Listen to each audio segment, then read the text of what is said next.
je renouvelle mes remerciements à toutes celles et ceux qui ont la bonne idée de nous rejoindre. Et puis je voudrais peut-être remercier particulièrement ceux qui sont très loin dans cette conférence virtuelle, mais bien réelle pour nous. Et je pense notamment à M. Raimondo Caggiano, qui est professeur à l'université La Sapienza à Rome. Et puis, sans vouloir commettre d'impair, je pense que toutes celles et ceux qui sont là, je les accueille avec grand plaisir. On les remercie d'être là. Et c'est vrai qu'on a une pensée particulière pour ceux qui sont un peu éloignés de la douce France de manifester leur présence ici. Et puis, je voudrais aussi rappeler, parce que certains le savent déjà, que nous avions initié au mois de juin, oui, à travers des conférences que nous avons appelées les rendez-vous fédéralistes sur l'actualité, nous avions initié, nous, UF Sud-France, la volonté de parler d'Europe à travers thèmes. Et comme le thème aujourd'hui est particulièrement important et que surtout il va être traité par une personnalité tout à fait de premier plan au niveau de la construction européenne, on a demandé à l'UF France de bien vouloir s'associer à nous pour à la fois être présent, mais aussi participer un peu à la communication. Et donc, je salue avec grand plaisir Ophélie Omnes, qui représente l'UF France et qui nous fait le plaisir d'être là parmi nous. Voilà, je crois que je ne vais pas être beaucoup plus long, si ce n'est quand même remercier très chaleureusement Jean-Claude Sebag, qui va introduire notre conférencier, mais je le remercie non pas parce qu'il est vice-président de notre petite section, mais parce que c'est lui qui a eu l'excellente idée de penser à cette initiative et qu'il a largement initié et mené jusqu'à son terme. Et remercier également les deux personnes qui, dans notre section, sont les maîtres d'œuvre techniques, Marie-Jeanne Fruchot, donc, et puis Axel, qui sont là pour que ça fonctionne à peu près de manière satisfaisante. Enzo. Enzo aussi, surtout Enzo d'ailleurs, pardonnez-moi. D'ailleurs, Axel n'est pas encore là. Enzo qui est, oui, le maître d'œuvre, avant même Axel, qu'Axel n'en prenne pas ombrage, effectivement. Donc voilà, je pense que c'est tout ce que j'avais à dire, parce que dans la mesure où Jean-Claude connaît parfaitement le Club du Crocodile et parfaitement bien le conférencier, je pense, plus légitime de lui donner la parole, moi je ne ferai que la reprendre à la fin de l'entretien, plutôt de la conversation avec le conférencier, pour un peu orienter les débats simplement. Mais encore une fois, je suis persuadé que vous en passez une agréable soirée. Merci à tous d'être là. Et puis, cher Jean-Claude, à toi de présenter et le conférencier et la thématique. Alors, plutôt le conférencier. Vous aurez tous compris quand même, merci Monsieur le Président, que s'il y a eu beaucoup de merci dans ces préliminaires, c'est parce que nous faisons une expérience, nous, où on est profane. J'entendais par exemple mon ami Raimondo Caggiano me dire régulièrement ces derniers temps comment en Italie on pratique maintenant les visioconférences de façon très fréquente, très régulière. Nous, à la section régionale Sud-France de l'UF France, c'est notre deuxième fois que nous avons cette conférence. Alors vous imaginez pourquoi actuellement, et tout à l'heure j'étais presque à demander si à Frédéric Lepine, il disait que c'était organisé cette conférence cet après-midi depuis l'Afrique du Sud. Je blêmissais d'envie et d'admiration qu'un jour on puisse en faire autant. Alors je vais donc vous dire effectivement deux mots, peut-être plus, je te rassure, hein, Virgilio, plus que deux mots sur Virgilio Destoli, que c'est vrai, j'ai l'avantage de connaître depuis des décennies, parce que qui a travaillé dans la construction européenne et dans l'action militante européenne ne peut pas manquer de connaître cette grande, pardon, hein, oublions, mais cette vraie figure du combat pour la construction européenne. Ben, il est né à Anzio, près de Rome, Virgilio d'Astoli, et tant pis pour la coquetterie qui est peut-être la sienne, moi je ne l'ai plus. Il est vrai que je suis encore moins jeune que lui. Il est né en 49. Il a fait comme il se doit des études de droit. Mais petite particularité déjà, il les a faites dans un institut, ou plutôt à peine ses études terminées, il est rentré dans un institut des affaires internationales fondé par un certain monsieur Altiero Spinelli. Je pense que déjà la voie était ainsi tracée. Il est demeuré chercheur dans cet institut jusqu'en 1976, et c'est cette année-là que Virgilio d'Astoli a le privilège, le mot n'est pas usurpé, on peut dire que c'est une chance, moi je le ressens comme ça, une chance exceptionnelle dans une vie, de devenir assistant du député européen Altiero Spinelli, le résistant de l'île de Ventotene, qui venait d'accéder à l'Assemblée parlementaire européenne, comme les adversaires de l'Europe et de l'Europe communautaire l'appelaient à l'époque. Le mot Parlement avait du mal à sortir de certaines bouches, notamment dans les partis politiques, certains partis politiques français. Et donc, Altiero Spinelli est à l'époque désigné par la procédure ordinaire nationale qui était celle de la désignation des parlementaires européens. Et M. Virgilio d'Astoli devient donc, dès cette époque, 1976, son assistant. Et en 1981, lorsque survient la première élection au suffrage universel direct 79. du Parlement européen, 1981, bien sûr. Oui. Non, 79. Ah, l'élection est vraie, c'est vrai, 79. Merci d'être très attentif. Et effectivement, 1900, j'arrive même pas à me relire tellement il n'y a plus de… Mais de toute façon, ça devrait être inscrit dans les esprits bienfaits européens. Donc, en 1979, lors de la première élection au suffrage universel direct, Altiero Spinelli est cette fois-ci élu, et, vous pourrez dire à celles et savoir pourquoi, Virgilio d'Astoli demeure son assistant.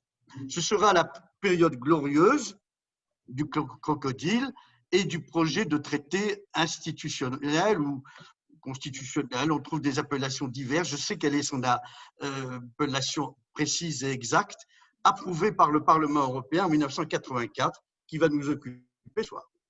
Mais Spinelli est mort en 1986 et d'Astoli poursuit seul, si l'on peut dire. Je dis poursuit seul parce qu'il me confiait qu'il avait avec Spinelli, d'ailleurs c'était connu, une sorte de relation filiale. Il poursuit seul sa carrière européenne, d'abord conseiller spécial de la Commission européenne pendant quelques années, 2 ans, fonctionnaire au Parlement européen pendant 15 ans, une institution qu'il doit connaître, on peut supposer, comme sa poche, chef de la représentation de la Comité pendant 6 ans, jusqu'en 2009, conseiller de la conférence des régions pour les affaires européennes.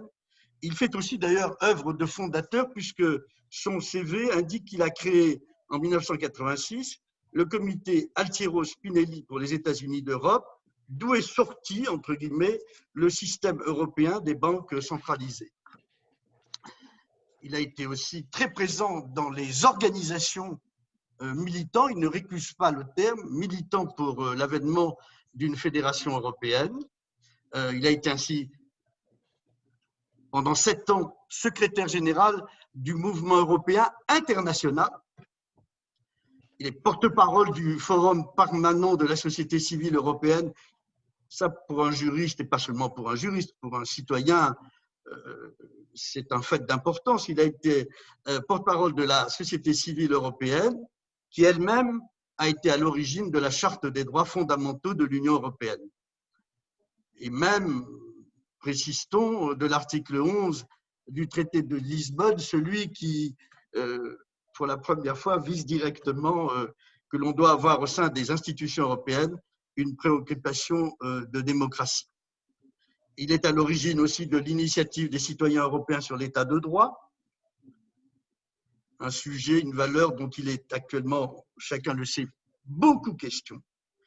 Il est membre du comité fédéral de notre UEF, que Spinelli, avec Alexandre Marc, avait fondé, alors j'ose plus donner d'année, mais je pense que c'était à la fin des années 40, en 1949. Et j'ai plaisir aussi de reconnaître qu'il est membre du comité directeur du CIF international de l'UEF, membre du comité directeur du CIF, où j'ai le plaisir d'être à ses côtés. Les engagements de Virgilio sont encore nombreux. J'ai même découvert cet après-midi, c'est pas manqué de me faire sourire et même occuper l'esprit, qu'il était citoyen d'honneur de Saint-Alban. Saint-Alban, c'est une petite commune qui est pas loin de Toulouse. Personne, je crois, ne la connaît tellement. Moi, je la connais parce que nous avons les uns et les autres, certains de ceux qui sont ce soir présents à cette conférence, nous avons un de nos très bons amis qui a été formé au Collège d'études fédéralistes de la Vallée d'Ost, qui est devenu par la suite, c'est pas ça qui y a conduit, un des meilleurs spécialistes du droit de l'urbanisme en France, Fernand Bouissou, qui y vit. J'aurai plaisir à m'entretenir prochainement avec Bouissou de son citoyen d'honneur d'exception, vraiment. Je ne sais pas pourquoi il est devenu citoyen d'honneur, ça mériterait sans doute une conférence à soi tout seul.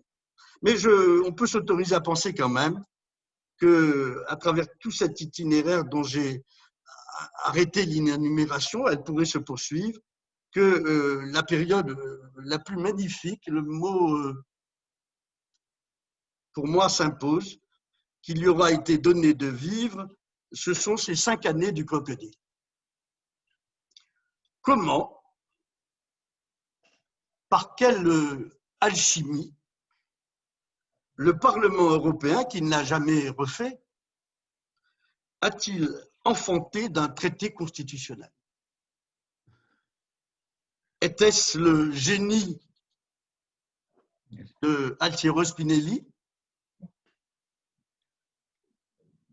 On pourrait d'ailleurs penser que ça était déterminant, ce génie, personne ne le conteste, et l'engagement, l'enthousiasme de ceux qui l'ont entouré.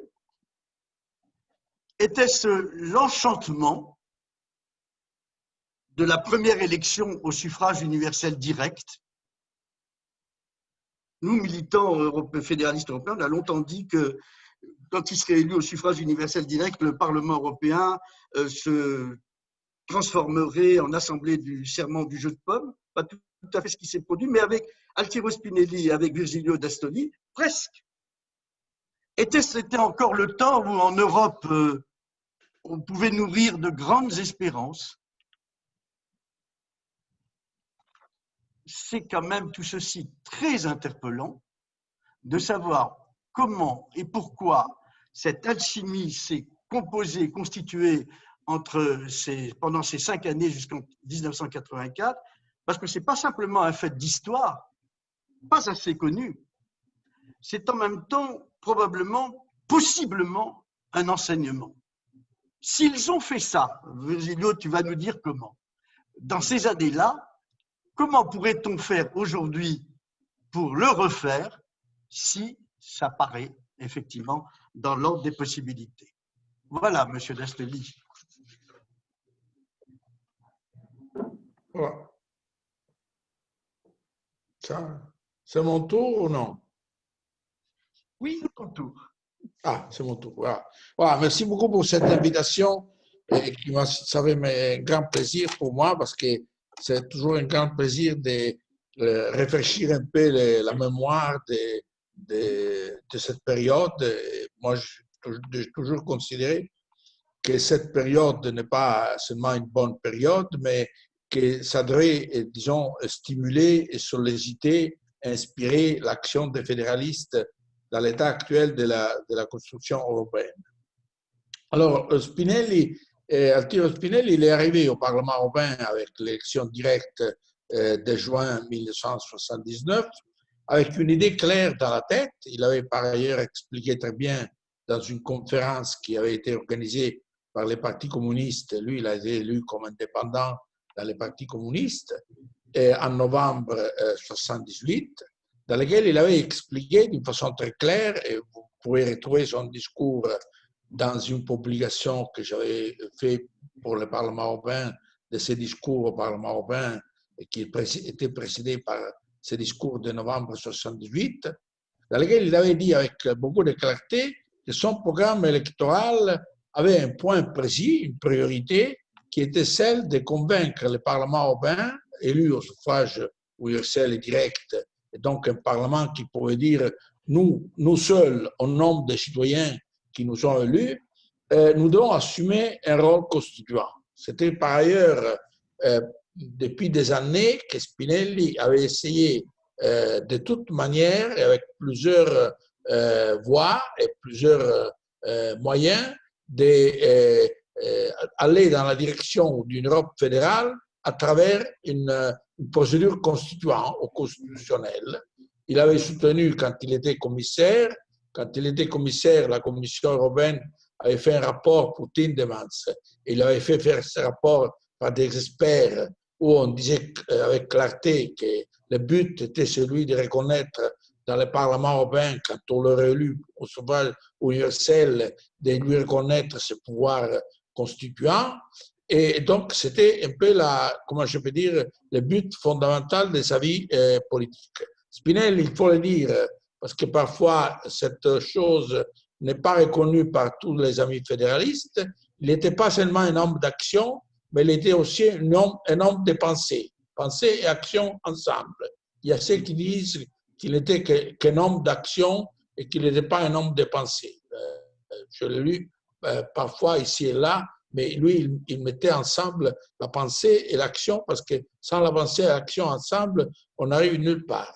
Alors, il était donc élu en juin 1979 au Parlement européen comme indépendant de la liste du Parti communiste, très fort indépendant par ailleurs, mais il était bien conscient du fait que le Parlement européen élu en 1979, il n'était pas arrivé dans les hémicycles de Luxembourg et de Strasbourg, parce qu'à l'époque, il n'y avait pas encore l'hémicycle à Bruxelles, avec l'idée que les parlementaires auraient dû jouer ce rôle constituant.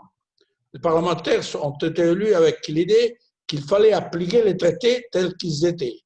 Alors, vous savez très bien que ces traités n'est donné au Parlement européen qu'un pouvoir consultatif, un peu comme l'Assemblée parlementaire du Conseil de l'Europe, sauf deux pouvoirs entre guillemets négatifs. Le pouvoir de mettre à la porte la Commission, un pouvoir que le Parlement européen n'a jamais exercé, et le pouvoir de rejeter le budget. Mis à part ces deux pouvoirs, le Parlement européen n'avait pas d'autre pouvoir qu'un pouvoir consultatif. Alors, le rôle de Spinelli était évidemment de convaincre le Parlement européen que la communauté telle qu'elle était n'était pas en mesure de faire face aux problèmes et aux défis de la communauté européenne de la fin des années 70. Il y avait beaucoup de défis à l'époque. Il y avait par exemple un défi à caractère budgétaire, ce qui nous ramène à la situation actuelle. Il y avait un défi qui portait vers la globalisation, il y avait un défi qui portait sur les questions économiques et monétaires, il y avait un tas de défis dont je ne vous fais pas la liste. Mais alors, pour convaincre le Parlement européen qu'il fallait assumer ce rôle constituant, Spinelli a pensé qu'il fallait passer par une première phase, c'est-à-dire démontrer aux parlementaires que leur pouvoir négatif, c'est-à-dire celui de rejeter les budgets, n'avait pas la possibilité d'ouvrir la voie à une réforme de l'Union. Et donc, la première étape de Spinelli, qui était une étape plutôt pédagogique, c'était en décembre 1979 de rejeter les projets de budget écrits par le Conseil en considérant ce projet de budget comme un projet inadéquat pour faire face aux problèmes communautaires. C'était une sorte d'acte révolutionnaire parce que jamais le Parlement européen avait osé, disons, se mettre en conflit avec le Conseil. le 13 décembre 1979, avec une large majorité, le Parlement européen a rejeté le projet de budget pour 80 rédigé et adopté par le Conseil. C'était une dure bataille. Il n'a pas été si simple que ça de convaincre le Parlement européen et les parlementaires à se mettre en conflit avec le Conseil. Mais le 13 décembre, donc, il y a eu ce vote et Spinelli a considéré ce vote comme un vote fondamental pour poursuivre sa bataille. En mai 80, le Parlement, le Conseil et la Commission était présidée par Gaston Thorn, ont présenté au Parlement européen un projet de budget qui était pire du projet qui avait été rejeté par le Parlement européen le 13 décembre 1979. Ce qui a donné la possibilité à Spinelli de se présenter dans l'hémicycle du Parlement européen le 21 juin 1980 en disant, vous voyez, chères mesdames, chers messieurs, chers collègues, que le Parlement européen, dans les pouvoirs qu'on lui a donnés, il n'a pas le pouvoir de changer une communauté qui ne fonctionne pas et qui n'est pas en mesure de faire face aux défis communautaires tels qu'ils sont. Donc, la seule méthode que nous pouvons suivre est celle d'assumer sur nous-mêmes une responsabilité constitutionnelle ou constituante, une responsabilité qui vient pas d'un pouvoir qui a été écrit dans les traités, mais qui vient du fait que nous sommes la seule institution européenne qui peut dire nous, au nom des citoyens qui nous ont élus. Il n'y a pas d'autres institutions, ni la Commission, ni le Conseil, ni d'autres institutions qui peuvent dire la même chose. Alors, le 21 juin, il a prononcé ce discours au Parlement européen. Ce discours, il a été accueilli avec beaucoup de tiédeur, même avec du froid, disons. Alors, Spinelli a décidé d'imprimer ce discours. Il l'a imprimé dans un nombre de copies comme le nombre de parlementaires. Et la nuit du 21 juin, moi et lui, nous avons mis une copie de son discours dans toutes les boîtes à lettres des parlementaires européens en les invitant à accepter l'idée de constituer un intergroupe, maintenant il s'appelle comme ça, pour lancer une opération pour convaincre les parlementaires à assumer ce rôle constituant. Donc, suite à cette lettre qui a été envoyée à tous les parlementaires européens, sans exception, même les communistes français, par exemple, pour les anti-européens du nord de l'Italie, les Danois, ont reçu ce texte. Et donc, on a dit aux ces parlementaires, rencontrons-nous pour discuter de comment continuer notre action. Alors, la première rencontre a eu lieu le 9 juillet 1980 dans un restaurant de Strasbourg qui s'appelle le Crocodile. Par ailleurs, pour la petite histoire, moi, j'avais la tâche de réserver le restaurant et j'aurais dû réserver un restaurant qui s'appelle le Nénuphar. Mais le Nénuphar, le 9 juillet, était fermé parce que c'était le mardi et donc le mardi était fermé. Heureusement que le Nénuphar était fermé parce que sinon on aurait dû l'appeler le club du Nénuphar. C'est qu'évidemment, d'un point de vue de l'image à l'extérieur, aurait eu un impact moins bon que le club du Crocodile. Alors, on s'est rencontrés le 9 au restaurant Crocodile et il y avait un grand débat parmi les membres de ce groupe, petit groupe, 9 parlementaires, ce n'était pas beaucoup, parce qu'il y avait des parlementaires qui disaient il faut que nous sortons de notre groupe politique pour créer un nouveau groupe. Alors Spinelli a dit non, ça c'est faux, nous ne devons pas se mettre en guerre avec les groupes politiques, mais devons convaincre les groupes politiques à travailler avec nous et à soutenir notre action. Et heureusement, c'est Spinelli qui a gagné, parce que si on avait créé un nouveau groupe, on serait resté minoritaire dans le Parlement européen, on n'aurait jamais gagné notre bataille. Alors, on a créé un club, on ne l'a pas appelé intergroupe, et Spinelli a dit la deuxième chose que nous devons faire, c'est de choisir notre nom. Alors, puisque les révolutionnaires français, ils se sont appelés jacobins, parce qu'ils se sont réunis pour la première fois dans un couvent de frères jacobins, et puisque nous sommes des révolutionnaires, appelons-nous comme le nom du restaurant dans lequel nous sommes réunis. Et donc, c'est la raison pour laquelle on s'appelait le club du Crocodile. Parmi les 9 parlementaires, je ne vous cite pas les noms de 9, il y avait un parlementaire qui s'appelle Stanley Johnson et qui est le père de Boris Johnson, qui est actuellement le Premier ministre britannique. Et lui, au contraire, il était et il est encore un bon fédéraliste, Stanley Johnson. Alors, on a lancé cette initiative. Initialement, cette initiative a été accueillie par les groupes politiques avec beaucoup de doutes. Ah, mais qu'est-ce qu'on va faire? Le conseil a le pouvoir, l'opinion publique n'est pas avec nous. Donc, initialement, je dois dire qu'on n'a pas rencontré beaucoup d'enthousiasme dans les groupes politiques. Mais heureusement, on a eu la possibilité de convaincre certaines personnalités du Parlement européen de suivre la voie indiquée par Spinelli. Parmi les socialistes, il y avait quelqu'un qui s'appelait Willy Brandt, qui par ailleurs, avant les élections européennes, il avait dit que le Parlement européen aurait dû être une assemblée constituante. Parmi les conservateurs britanniques, il y avait Stanley Johnson. Parmi les libéraux, il y avait Hans Nord. Parmi les démocrates chrétiens, il y avait des démocrates chrétiens italiens qui avaient compris que la voie à suivre était celle de soutenir la position de Spinelli. Et donc, dans chaque groupe, on a finalement trouvé des alliés. Et c'est la raison pour laquelle, lentement, il y a eu, jour après jour, des parlementaires qui ont décidé de signer la résolution du club Crocodile. En octobre 80, donc je viens à la revue, on s'est rendu compte qu'il a fait que notre action politique devait être accompagnée par une politique de communication. À l'époque, il n'y avait pas Internet, il n'y avait pas email. Donc, c'est la raison pour laquelle on a décidé d'imprimer une petite revue qui s'appelle Lettres Crocodile, Lettres aux membres du Parlement européen. Et donc, le 10 octobre 1980, on est sorti avec le premier numéro qui lentement est devenu une revue de succès. Imaginez-vous qu'au meilleur moment de notre action, on avait imprimé 10 000 copies qui ont été distribuées dans toute l'Europe, dans différentes langues.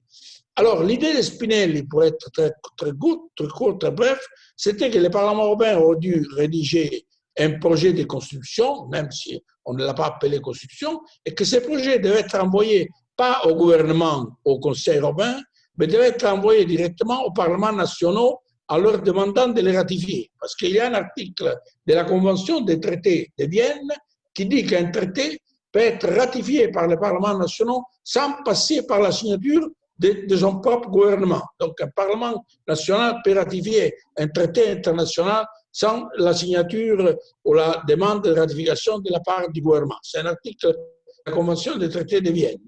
Alors, l'idée de Spinelli, c'était qu'il fallait terminer avec notre travail constitutionnel en septembre 1983 pour nous donner la possibilité, le temps, entre septembre 83 et mai 84, de visiter tous les parlements nationaux. À l'époque, on n'en avait que 10, parce que les Espagnols et les Portugais sont entrés dans la communauté européenne le 1er janvier 1986. Et donc, on aurait eu le temps, entre septembre 83 et mai 84, de visiter tous les parlements nationaux pour leur dire, écoutez, soutenez l'action du Parlement européen. Alors, il y avait un certain monsieur au Parlement européen qui s'appelait Bangemann, qui suivait les ordres de Hans-Dieter Genscher. Hans-Dieter Genscher lui a dit, tu dois boycotter l'initiative du Parlement européen. Alors, c'est la raison pour laquelle Bangemann a travaillé, et malheureusement, il a eu du succès de ce point de vue, pour postposer l'adoption du texte par le Parlement européen de septembre 83 jusqu'à février 84. Ce qui nous a donné seulement 3 mois de temps pour visiter les parlements nationaux.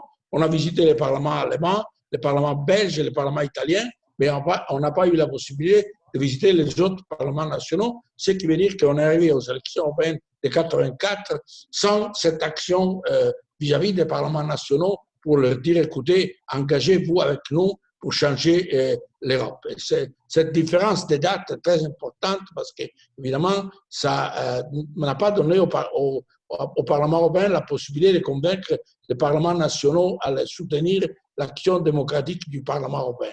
Mais le texte des projets de traité de 84, si vous le lisez, et je vous conseille de le lire, il est bien fait. Par ailleurs, il a été rédigé dans sa forme juridique par 4 juristes chevronnés.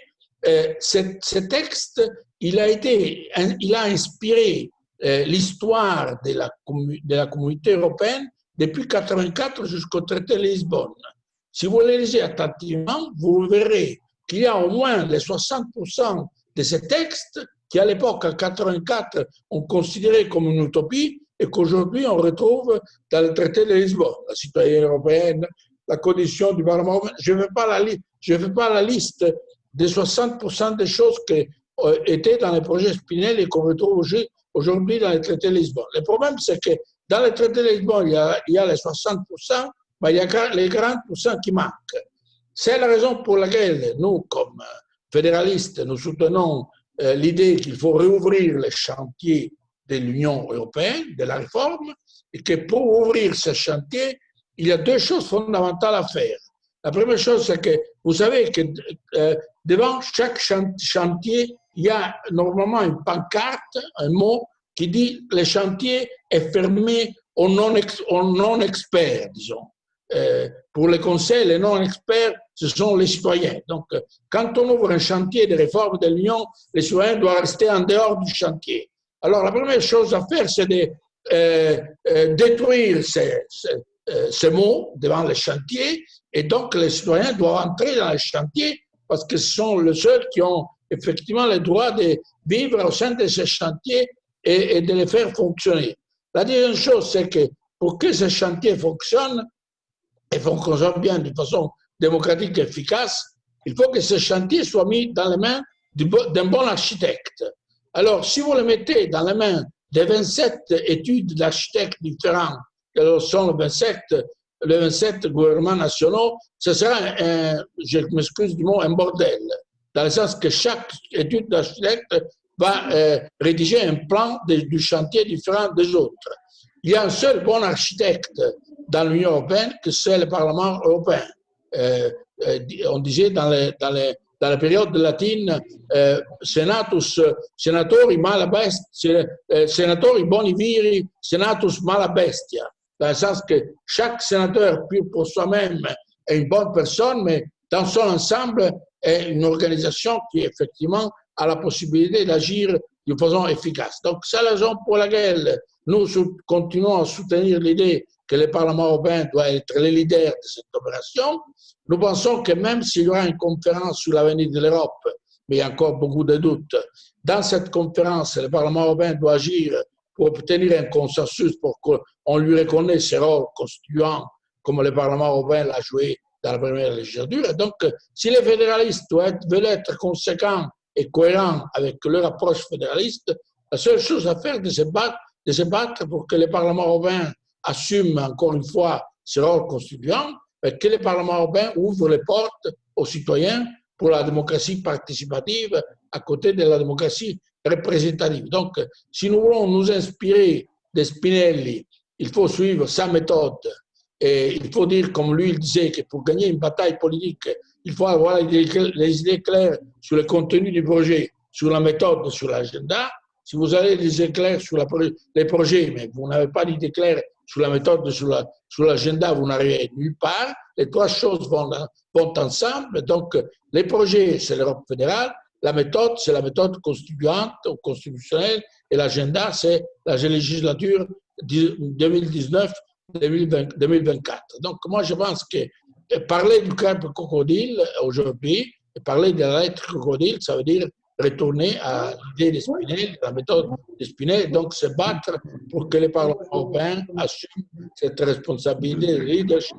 Il doit être conséquent avec lui-même, avec l'idée que c'est la seule institution qui peut dire nous, au nom des citoyens européens, que nous sommes élus. Donc, dire aux jeunes, réaliser les traités Spinelli, réaliser la lettre crocodile, ça veut dire réaliser quelque chose de politiquement important, une pensée, une action en même temps, qui est la seule action que les fédéralistes peuvent faire pour changer cette Europe qui sort un peu malmenée par la pandémie et par tout ce qui s'est passé pendant les derniers mois. Donc voilà, ça c'est la leçon qui pour moi reste du club crocodile, et c'est sur cette base que je me bats et je continue à dire qu'il faut donc revenir au passé, back to future, comme on dit parfois.